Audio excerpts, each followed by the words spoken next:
At the beginning of the semester, we talked about necessary life functions. Those are functions that the human body must perform in order to maintain life. And we talked about survival needs. Those were conditions or resources that the human body had to acquire in order to maintain life or to survive. And the digestive system provides a very important survival need, that is providing nutrients to the body. And it does this by carrying out a necessary life function, which is digestion. However, it also performs other functions which are associated with digestion. First, there is ingestion, that is the taking in of food into the oral cavity when you eat food. Second is digestion or breakdown of ingested food into simple molecules, molecules that are then small enough to be absorbed into the body. Absorption is movement of those nutrients that through digestion have been made small enough to move from the lumen or hollow cavity of the digestive tract into either the blood or lymph.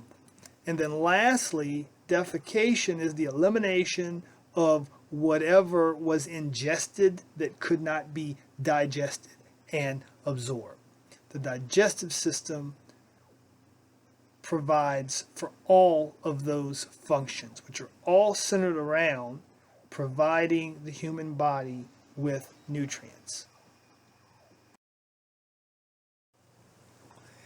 In lab, while we're always aware of the physiology or functions of organs and organ systems, our focus is going to be on anatomy or structure. So you're going to be identifying organs and structures, regions, substances that make up those organs.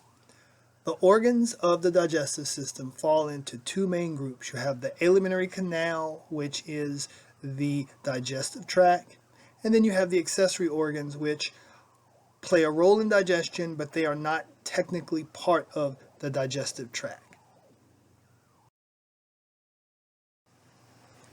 The alimentary canal or digestive tract is this long tube that runs from mouth to anus, or as I like to say, from rooter to tutor. We subdivide that tract by structure and function. If we follow the path of food, starting with ingestion, we have the mouth, which is the opening to the oral cavity. When food is swallowed, it enters the pharynx, which is your throat, then passes to the esophagus. The esophagus takes it to the stomach. There it is stored, it's churned, it's broken down mechanically and slowly metered to the small intestine. In the small intestine, that's where most digestion and absorption occurs. And then what cannot be absorbed passes to the large intestine. In the large intestine, water mainly is reabsorbed, and then the undigested material known as feces then moves through the anal canal and finally out through the anus.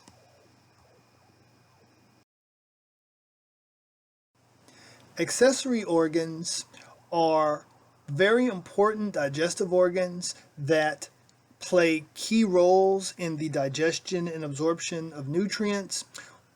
However, they're not technically part of the digestive tract proper. They include, in the oral cavity, the tongue, teeth, and salivary glands. And the accessory digestive organs of the small intestine include the liver, the gallbladder, as well as the pancreas.